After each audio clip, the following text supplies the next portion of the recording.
Hello student, myself Dharmendra Kumawat. So enzyme अपन देख रहे थे और काफ़ी कुछ अपन ने देख लिया है। और आज का जो लेसन होने वाला है जैव अणु का अपना आखिरी लेसन होगा, आखिरी वीडियो होगा, क्योंकि लगभग अपन ने पूरा चैप्टर कवर कर लिया है। कुछ छोटे से एक दो पॉइंट और है वो अपन डिस्कस करेंगे और उसके बाद में जेनेटिक्स स्टार्ट करेंगे अपन। या आप लोग कमेंट करके बता दीजिएगा क्या स्टार्ट करना है, क्या आपको पढ़ना है, किस टॉपिक में प्रॉब्लम आ रही है, वही अपन डिस्कस करते रहेंगे। ठीक है, सो स्टार्ट अपन करते हैं। एंजाइम का लास्ट पोर्शन जो है आइसो एंजाइम। आइसो एंजाइम या सह एंजाइम भी इसे अपन बोलते हैं, सम एंजाइम भी इसे अपन बोलते हैं हिंदी में, लेकिन इंग्लिश टर्म आप लोग ध्यान में रखिएगा, इंग्लिश सही दे देता है। कभी कभी ऐसा होता है कि इसे इस टाइप से लिख देता है वो, आइसो एंजाइम।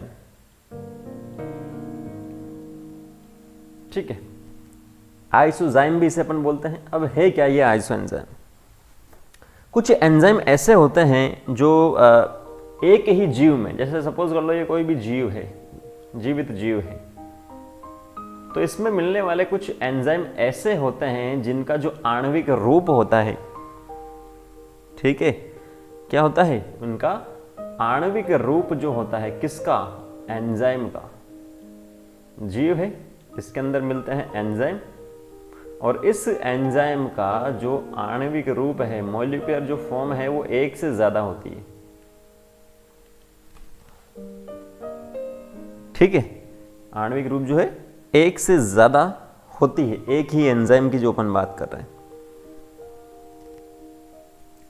पर ये जो आणविक रूप जो अलग हुई है, या इस एंजाइम के फंक्शन की अपन जो बात करते हैं, कार्य जो है वो समान ही होंगे, वो बस उसका रूप क्या है, अलग है। जैसे एक एंजाइम इस टाइप से था, दूसरा इसमें इस टाइप से हो गया, तीसरा इसमें इस टाइप से हो गया, पर इनका जो फंक्शन है वो क्या है, सेम है। कार्य जो है क्या है, सेम है, सेम फंक्शन है। तो आप लोग लिख सकते हैं किसी भी जीव में मिलने वाले कुछ ऐसे एंजाइम जिनकी आणविक जो रूप है वो एक से अधिक होते हैं, उसे अपन बोलते हैं आइसो एंजाइम। पर इनके कार्य होते हैं समान, इनकी जो कैटालाइटिक प्रॉपर्टी होती है वो क्या होती है, समान ही वो होती है। ठीक है, और ये एक ही जीव में ऐसा नहीं है, अलग अलग जीव में है। क्लियर है? कितने एंजाइम ऐसे हैं जिसे अपन आइसो एंजाइम बोल सकते हैं? तो 100 से अधिक की डिस्कवरी या खोज हो चुकी है अभी तक। 100 से अधिक ऐसे एंजाइम को पहचाना जा चुका है। ठीक है, जैसे एग्जाम्पल की अपन बात करें, मनुष्य में लैक्टिक डिहाइड्रोजिनेज, लैक्टिक एसिड बनता है मानव में।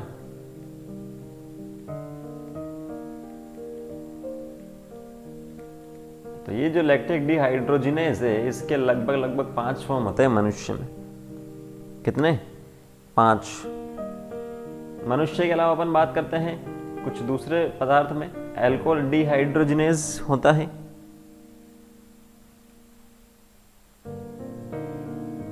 और इसके 4 आइसो एंजाइम जो है खोजे जा चुके हैं मक्के के अंदर। ये मक्का में मिलता है सर, मक्के में। ठीक है, तो ये कुछ ऐसे एग्जाम्पल हैं आइसो एंजाइम के। क्लियर है? तो ये आपको सिंपल सा ध्यान में रखना, छोटा सा पॉइंट है आइसो एंजाइम के बारे में। नेक्स्ट पॉइंट पे चलते हैं। नेक्स्ट भी छोटा सा ही है, कोई दिक्कत नहीं है। नेक्स्ट है एंजाइम क्रियाविधि का संदमन। संदमन का मतलब क्या होता है, नोट करते चलेंगे। एंजाइम क्रियाविधि का संदमन मतलब, संदमन का सिंपल सा मतलब है कि जो भी कार्य कर रहा है एंजाइम, उसकी जो रेट है या उसकी जो एक्टिविटी है वो यहाँ से कम हो रही है, इनहिबिट हो रही है, उसे अपन बोलते हैं एंजाइम क्रियाविधि का संदमन। कौन कौन से ऐसे कारक हैं सब? ठीक है, तो एंजाइम एक्टिविटी जो है उसका पूरा रुकना या उसकी कमी आना उसकी क्रियाविधि में, चाहे तो वो बाह्य कारक हो सकते हैं, चाहे तो वो आंतरिक कारक हो सकता है, उसे अपन बोलते हैं एंजाइम संदमन। क्लियर है? अलग अलग प्रकार के होते हैं। फर्स्ट जो प्रकार है वो है प्रोटीन विकृतीकरण पढ़ रखा है ये अपन ने, बस अलग से टॉपिक है इसीलिए वापस से रिवाइज करवा देता हूँ। प्रोटीन विकृतीकरण, प्रोटीन वाले पॉइंट में भी अपन ने पढ़ा था कि कोई भी स्ट्रक्चर है प्रोटीन की तृतीय या चतुर्थ संरचना है, अगर इसे उच्च तापमान आप लोग दोगे तो इसकी जो संरचना होगी वो यहाँ से क्या हो जाएगी, विकृत हो जाएगी। और विकृत हो जाएगी तो ये जो अपना काम है वो यहाँ से नहीं कर पाएगा, और नहीं कर पाएगा तो क्या होगा, उसका संदमन यहाँ से हो जाएगा। तो क्योंकि अपने को पता है मोस्टली जो एंजाइम होते हैं वो क्या होता है, प्रोटीन ही होते हैं। तो प्रोटीन का अगर विकृतीकरण होता है तो एंजाइम का भी क्या होगा, विकृतीकरण यहाँ से होगा। क्लियर है? तो ये फर्स्ट पॉइंट सिंपल छोटा सा। दूसरा है कंपटीशन जो होता है यहाँ से, प्रतियोगी संदमन, कॉम्पिटिटिव इनहिबिटर इसे अपन बोलते हैं। इसके अंदर क्या होता है, इंपॉर्टेंट है ये, थोड़ा सा समझेंगे इसकी लैंग्वेज को। प्रतियोगी जो संदमन होता है इसमें क्या होता है, कुछ ऐसे अभिकारक होते हैं, ठीक है, कुछ ऐसे अभिकारक होते हैं जो मेन अभिकारक के सिमिलर होते हैं। जैसे सपोज करो कि मेरा जो अभिकारक था ये था, इस शेप में है, तो हो सकता है इसी के लगभग इसी शेप में कुछ दूसरा अभिकारक यहां पर आ गया। क्लियर है? तो ये अपना क्या था, मेन अभिकारक था या मुख्य अभिकारक, इसे आप लोग लिख सकते हो, मेन सबस्टेंस ये था। और इसके अलावा ये अपने पास एक्स्ट्रा सबस्टेंस हो गया। तो अब बेचारा जो एंजाइम है वो सोचेगा कि मैं किसके साथ जुड़ूं। एंजाइम सपोज कर लो इसी शेप में है, ये इस शेप में सपोज कर लो, कुछ भी शेप हो सकता है। तो जो एंजाइम है वो क्या सोचेगा कि मैं किसके साथ जुड़ूं, मैं इसके साथ जुड़ूं या इसके साथ जुड़ूं, क्योंकि ये दोनों लगभग क्या है, सेम है दिखने में। इनकी मॉलिक्यूलर स्ट्रक्चर जो है, आणविक जो संरचना, उसमें भी ये क्या होता है, लगभग सेम होते हैं। सो आणविक संरचना में समान कौन होंगे, समान, एक तो मुख्य जो अभिकारक है और एक दूसरा या जो अन्य अभिकारक है या एक्स्ट्रा अभिकारक जिसे अपन बोल रहे हैं। है कि नहीं, समझ में आ रहा है? तो ये मुख्य और अन्य अभिकारक जो है एक दूसरे से समान ही होते हैं। इस टाइप के जो अभिकारक होते हैं या जो अभिकारक के अलावा, अच्छा एक और पॉइंट यहाँ पर, मेन जो सबस्टेंस है ये अपन ने इसे सबस्टेंस बोल दिया है, ये अपने पास एक्स्ट्रा सबस्टेंस हो गया है। तो ये जो है इनके अलावा भी कुछ हो सकता है, लेकिन इनकी जो समानता है, आणविक संरचना में जो समानता है, इसे अपन बोलते हैं प्रतियोगी संदमन या कॉम्पिटिटिव इनहिबिशन। ठीक है? कुछ जगह पर इसे सबस्ट्रेट या सबस्ट्रेट एनालॉग भी इसे अपन बोलते हैं। एनालॉगस और कैटालॉगस आपने सुना होगा, ठीक है? एनालॉग, समजात और समवर्ती सुना होगा, तो सेम वही है अपने पास है, सबस्ट्रेट एनालॉग। ठीक है? क्लियर है? तो इनकी जो समानता होती है, इस स्ट्रक्चर में समानता होती है, इसी वजह से एंजाइम के साथ में प्रॉब्लम हो जाती। एक एग्जाम्पल की अपन बात करते हैं। एक एग्जाम्पल से आपको समझ में आ जाएगा कि ये क्या है और क्या नहीं है। ठीक है? ये ऊपर मैंने आपको सिंपल सा बताया है। जैसे ये अपने पास है कोई एंजाइम इस शेप में, ये क्या है, अपना एंजाइम है। ठीक है? और इसके साथ में जो इसका संदमन करने वाला जो दूसरा पदार्थ है, वो एक तो इस शेप में अपने पास हो जाएगा कुछ, और दूसरा कुछ इस शेप में हो जाएगा। इसे मैं इस शेप में बता देता हूं। ठीक है?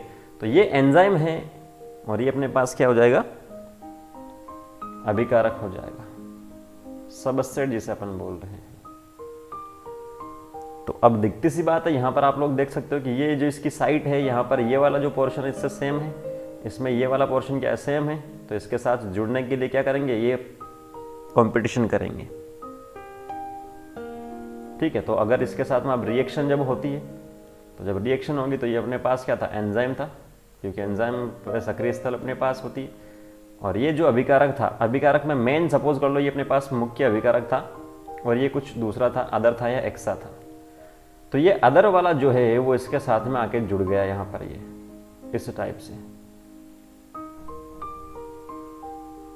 ये अदर वाला इस टाइप से आकर इसमें जुड़ गया, और जबकि जो मेन वाला था वो क्या रह गया, ऐसा का ऐसा ही रह गया भाई साहब। तो जो मेन अभिकारक था जिससे उत्पाद बनना था वो तो अपने पास बनेगा नहीं, वो मेन जो है अनयूज हो गया, अनुपयोगी, जिसका उपयोग अपन ने किया ही नहीं, ये काम में ही नहीं है, ठीक है, अनयूज हो गया, ये मेन जो है अनयूज हो गया, इसे यूज में नहीं लिया, और ये जो दूसरा था अदर था वो इसके साथ में जुड़ गया एंजाइम के साथ में, ठीक है। इसका एक सिंपल सा एग्जांपल अपने पास है कि एक एंजाइम अपने पास सक्सिनिक डिहाइड्रोजिनेज होता है,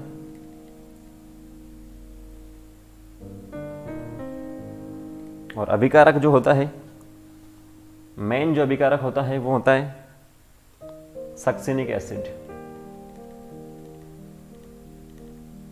ठीक है। और अदर जो यहाँ पर जो जुड़ रहा है इसके साथ में वो अपने पास है मेलोनिक एसिड, एनसीईआरटी में एग्जाम्पल अपने पास दे रखा है मेलोनिक एसिड। तो मेलोनिक एसिड इसके साथ जुड़ गया, और जो मेन था जो सक्सिनिक एसिड जो है, सक्सिनिक अम्ल जिसे अपन बोलते हैं हिंदी में, वो क्या हो गया, अनयूज्ड यहाँ से हो गया। क्लियर है? तो ये अपने पास हो गया कॉम्पिटिटिव इनहिबिशन, ये भी आपको ध्यान में रखना इंपॉर्टेंट है। तीसरा जो अपने पास आता है वो होता है नॉन कॉम्पिटिटिव इनहिबिशन, मतलब जहां पर कंपटीशन नहीं हो रहा लेकिन फिर भी संदमन हो रहा है, ठीक है। तो जैसे इसके अंदर ये एंजाइम अपने पास था, कोई भी ये एंजाइम अपने पास हो गया। अब अभिकारक की अपन बात करें, अभिकारक ये इस टाइप से हो गया, ये अभिकारक अपने पास हो गया, सबस्ट्रेट इसे मैं लिख देता हूं, पर इसका जो एक्सा पार्ट जो होता है वो इससे सिमिलर नहीं होगा, वो हो सकता है कुछ इस शेप में हो, ये इस शेप में एक्सा, या जो अन्य ग्रुप है, अन्य सबस्टेंस जो है वो इस शेप में इसके सिमिलर नहीं है, मतलब इनकी जो आणविक संरचना है वो सेम यहां से नहीं होगी। आणविक संरचना क्या होगी, भिन्न होगी, किसकी, जो मेन सबस्टेंस है और दूसरा है उसकी, ठीक है।